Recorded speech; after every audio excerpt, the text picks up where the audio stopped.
So Critical Role Campaign 4 started last week, and it's my first time seeing Brennan Lee Mulligan DMing a game that he plans to run for years. And it got me thinking about how different it is to prep and run a long-term campaign compared to shorter ones, and definitely one-shots. And watching episode 1 of C4, I realised Brennan is giving us a master class. So let's look at things Brennan does in Campaign 4 episode 1 that brings his story and the world to life, and make sure his players are going to be invested not just now, but in 100 sessions time. Minor spoilers for episode 1 ahead. And the first thing is revealed immediately. Brennan has a cold open. He jumps directly into the story with the words, Liam, someone you love very much is about to die. This is a hook. It instills curiosity into his players and into the audience. There's no time to even think about zoning out or not paying attention. He has you. Now, obviously this is for the audience more than anyone else here. It's better TV, but Brennan also has an audience of 13 players at this point, all in the room with him, even if they're not at the table. And I do believe things like this that are good for an audience of millions watching from home are also good for an audience of 5 people at your dining table. There are some things actual players do that are good for an audience but would not be good for the players at home, but there is a lot that overlaps. And I believe starting in the middle of an important event is the best way to start a long-term campaign, even if I don't believe that it's specifically why Brennan chose to do it here. It is interesting to see Critical Role shaking up how they start episodes though. I've been saying for a while now that the YouTube algorithm does not mix well with actual plays. The first 30 seconds are the most important of a video, so starting with player introductions, announcements, and God forbid ad reads is never going to be good for the views. Critical Role have shook things up, at least for this first episode, by putting all that stuff a few minutes in, once the viewers are invested. It is cool to see Critical Role experiment with this, but I still think something similar is worth taking for your home games. If your first scene is the players meeting in a tavern, then the town being attacked by bandits and the players fighting them off, then maybe moving those two around would be better. The players meet in battle, defending the town against bandits, then have a drink in the tavern afterwards. Put the more pivotal thing first. Which brings me to my next point. Brennan has obviously done a very in-depth Session 0, or multiple Session Zeros here. The communication and preparation between him and the players must have been insane. Now, I'm not saying that you should spend months preparing for a campaign. You're obviously not getting paid Critical Role money, neither are your players, and you're not broadcasting your game to millions of people, probably. But you can see it in the story from the very first scene. The players are emotionally invested. They understand their characters, their place in the world, and the events unfolding around them, and they care about it all. They also share some backstories with some of the other characters, and some NPCs too. Most tables are never going to pull something like this off. It's what makes an actual play like this so interesting to watch. There's simply nothing else like it. But if you can just get close to like 1% of what Brennan and the team have managed to do here, build your world with your players, incorporate their backstories, have them know each other and roleplay with each other instantly, have the players come up with goals and intentions for their characters, which you can do. You can get that from just communication and an in-depth Session 0. Then your long-term campaign will have barely any growing pains.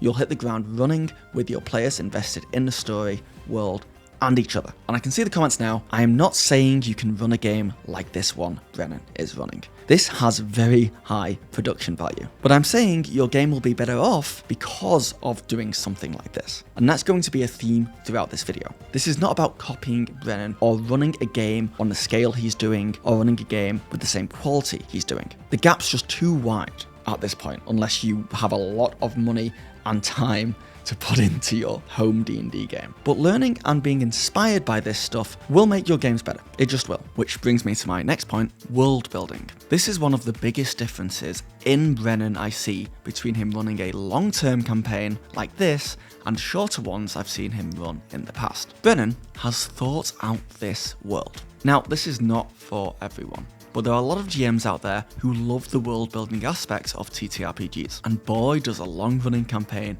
give you a chance to build out a world. It's clear Brennan has a map, at least of this city, but let's face it, probably of the entire world. When I've tried to GM like this, I've made the mistake of trying to give the players too much information all at once. So you are on So-So Road with So-So Mountains to the east and So-So City over there. Across the ocean is So-So Continent. It's too much info. I do the same thing with like pantheons. You enter a shrine to the god of So-So, enemy of the goddess So-So, who is the daughter of So-So, who was once married to So-So. I don't know if this is a thing other GMs feel the need to do or struggle with, but it's kind of like, I put the work in, I spent time and effort doing this, I'm telling the players everything. I also want the players to know everything their characters probably would know naturally so that they can make the best decisions in the world. I don't want them to be confused or left in the dark.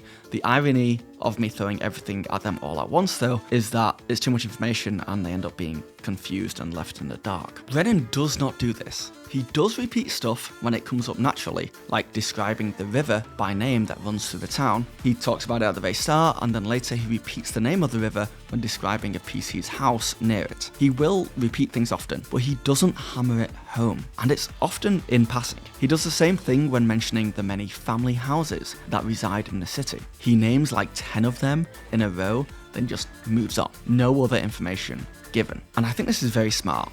It's pretty much what is done in long-running media, like a TV show or novel series. People pick up this information slowly over time as if through osmosis. I'm also aware that, his players probably have done their homework and been given a brief of what everything is and where it is. But let's face it, players have bad memories, and even Critical Role have shown that they don't always keep all that knowledge in. But yeah, someone mentions Winterfell and King's Landing enough times over 10 episodes, and people get a pretty good idea of what those places are over time from the context of how they were mentioned. You don't get told explicitly what they are, you just get drip-fed the information, and it sticks. It's also smart for you as a GM because you might want to change stuff in the future to suit the story, and if you've told the players everything, then it's harder to change stuff on the fly. So, if you're running a long-term campaign with a complex world, I recommend doing something similar. It doesn't overwhelm players, and over time, they will either ask questions about the world you can answer, or they'll just figure it all out. Just keep mentioning stuff often but fleetingly. However, for this to work, you do need to put in some prep time building out the world. You, as the DM, do need to have an understanding of how the world works. Or, if you're just making it up on the fly, take good notes. But that is only if you want an epic, sprawling world, like this one that Brennan's making. Many tables don't care about that, and if it does not interest you as a DM, well, do whatever you want to do. I'm not a fan of doing too much prep or retaining too much knowledge, so my worlds often tend to be on the simpler side, or set in a pre-established work with lore books that I can cheat off. So my next point bounces directly off that one. Have clear inspiration. Now, I'm not saying that Brennan's campaign here is definitely inspired by Game of Thrones, but I would be very surprised if it was not inspired by those kinds of books, political fantasy epics. We can see from previous actual players that Brennan has done on Dimension 20 that he wears his inspiration on his sleeve, whether it's action movies or fairy tales or 80s high school dramas. He doesn't hide that he gets inspired by other media, but the important thing here is that Brennan has matched his inspiration to the logistics of the game. He knows he's in this campaign for the long haul. So the inspiration he has chosen is of books that not only span a lot of time in story, but also take a very long time to read. These books are meant for long-term ingestion. From the sheer amount of characters to the vastness of the world, there is a lot of stuff in like these kind of political fantasy books to sink your teeth into. Brennan, running a long-term campaign, has decided to do the same thing. Vast world, plethora of characters, lots of lore. It just suits the game. So certainly for me, when I start my next, hopefully multi-year campaign, I'm doing the same thing. Not copying him and doing political fantasy books, but thinking about what franchises out there have been going for a long time with the same characters, telling the same story. It's why I think for longer campaigns, book series or long-running TV shows are often better inspiration for long campaigns than, say, shorter books or movies or games. But having an inspiration, or multiple inspirations, is really important.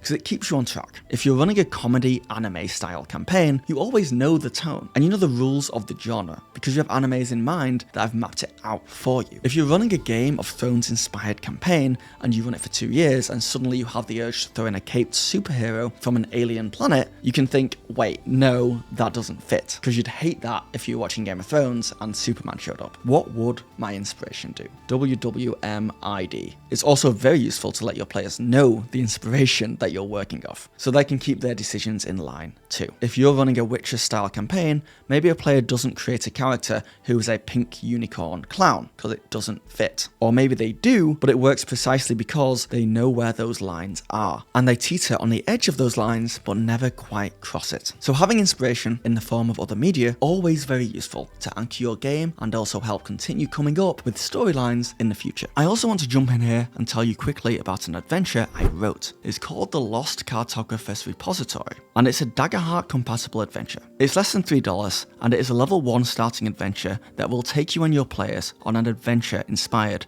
by The Legend of Zelda and Indiana Jones. That's right, I merged those things. You could play through this as a one-shot, but each chapter gives you options to expand the adventure by giving you adversaries and encounters that you can just throw in there whenever you want, or just take out and use in other games. I think it's a really cool modular layout, allowing you to take things out and add things in depending on the vibe of your table, and it's my first proper official adventure module. It would mean the world to me if you just checked it out on Drive Through RPG. The link is in the description, and thank you. Okay, now to get a little granular. There are some moments in this episode where Brennan does something where I was just like, okay, I'm doing that in the future. The first is that he asks a player to describe his character's house. If you've watched me for a while, you'll know I'm a huge proponent of letting your players own parts of the world. And I especially think places that they live, even entire towns or cities that they grew up in, should be created by the players themselves. It simply invests the players more, gives them a chance to flex some creative muscle, and also means that DM gets to do less work. Though I do recommend taking notes, so that if you return, you can describe the place in the same way, and your player will feel so seen.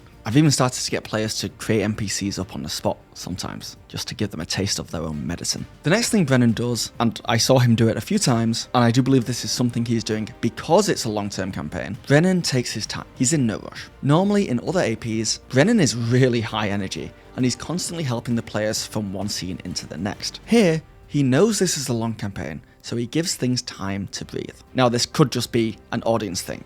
Maybe the Critical Role audience just prefers a slower paced show, so Brennan's running a slower paced show. But it is worth asking your players what they prefer. For me, a slower pace certainly suits a longer campaign, gives things time to breathe. In that same vein, Brennan also makes it all about the player characters. Brennan, as a performer, is a force to be reckoned with, and I've certainly seen actual plays in the past where it feels like he is the star of the show. Not here though. At times he even leaves long pauses before saying anything, just to make sure that the players have stopped talking or giving them a chance to jump in and roleplay. This is not Brennan's show, it's the players. And I think it's important to keep that in mind for longer running campaigns, because it is the players you want pushing the story forward. It's the players you want making moves and exploring the world and playing the game. And don't get me wrong, a super lively, entertaining DM is fantastic for shorter campaigns. I think especially one-shots. You want someone who's going to run a tight ship. You only have people there for one session, you've got to tell a full story, let the DM take control. But for long-term campaigns, years and years, it can get exhausting for both the players and the DM. So don't be afraid of slow moments or silence in your games. It's not a sign of a bad game, or that the players are getting bored. It's just a sign that that scene is maybe over now and it's time to move to the next. Don't be afraid of silence. Use it as a tool. Another thing I love about the way Brennan is DMing this is that he's exploring something. This whole episode was based around a funeral, and it let Brennan and the players all explore the experience of losing a loved one, and everything that goes along with that, life and death. And it's important to state here to double check with your players if they're okay role-playing sensitive subjects, but if they are, and they do, it can make for a much more memorable session where everyone at the table can feel like they've learned something about themselves, or felt emotions, or learnt stuff about each other. That's really pretentious, I know, but I do believe playing a TTRPG can be more like an art form. It doesn't have to be, but it can be. And the best art explores the human condition in some way. Not saying you need to have a funeral or a wedding or a birth every single session, but certainly do not be afraid of it. And do not be afraid of allowing yourself or your players to feel emotion at the table. Okay, On to some quick-fire, light observations. Brennan messes with time. He does not tell just a linear story. At one point we flash back to a scene before the present one, and he plays that out with the players before returning to the current scene. This made the story better, and made the flow of information make more sense. So do not be afraid of telling the story in a non-linear way, if it makes sense in a moment. And don't think that everything that has already happened off screen is set in stone. I am pretty notorious in my games for just retconning things all the time. Has that NPC been with them the whole time? No, they left him at the entrance. Actually, it would be better if he was here with them now. So, sure, he was with you all the time. Wait, well, how did he get through the magic door that only we could get through? Don't worry about it. If it's better for the overall game, retcon stuff, figure stuff out, handwave stuff away, do flashbacks that show him somehow getting through that door. Just do whatever you need to. It's not like you're broadcasting to millions. You can just do things that make the story better. This is an example I've just thought of, by the way, but I was watching, actually there's spoilers for Peacemaker there. But I'll just say that the latest season of Peacemaker, season 2, they changed a bunch of characters and things that happened in season 1, and they just did it. They were just like, okay, actually this is what happened. And you just go with the flow, and no one cares. Also, real talk here, if you made it this far into the video, type the word nice in capital letters in the comments. I love seeing it, and it confuses people who haven't got this far in it yet, but look at the comments early. Also subscribe. My goal was to hit 75k by the end of the year. It's not looking likely, but I really believe with your help I can reach that goal, so thank you. Brennan also does some things mechanically I love. The first is he has an NPC give the help action to a player. I'm sure many people have been doing this for a while. It's really obvious, but I've never done it before or thought about it before. I mean, I've done something similar. I give an advantage because an NPC is nearby, but that doesn't feel the same as the so-so NPC uses the help action to give you advantage. The NPC actively helps you. What a cool move.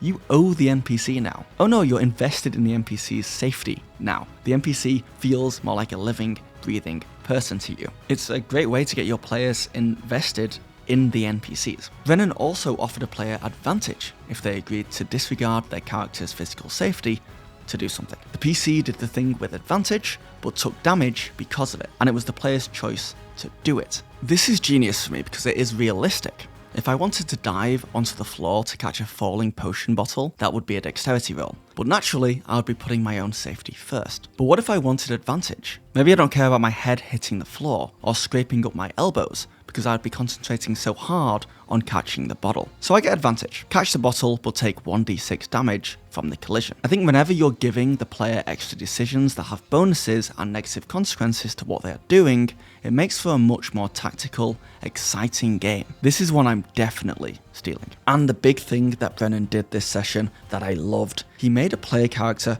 roll death saving throws. Now, I don't know if I like how he got to this point, but certainly in the past, if it's session 1, I'd be scared to put the players in a position where they could die. I mean, unalive. But if your players are aware you're playing a challenging, potentially lethal game, then don't be afraid to start challenging them from the get-go. Play your first session the way you plan on playing all subsequent sessions. Don't put them in scenarios where they'll probably go down, but don't shield them from it either. The sad thing is that if a player almost loses a character in session 1, they end up having a much stronger bond with that character moving forward. And if that character does die session 1, it makes for a very memorable first session and entire campaign. But this is only for games where the players have agreed they don't want death to be a definite possibility. And it's highly recommended to ask them to at least think about future characters, if not creating entirely new backup characters, just in case. Also, this video only exists because of my Patreons. Thank you, Patreons. Times are hard and I want to keep this channel alive for as long as I can.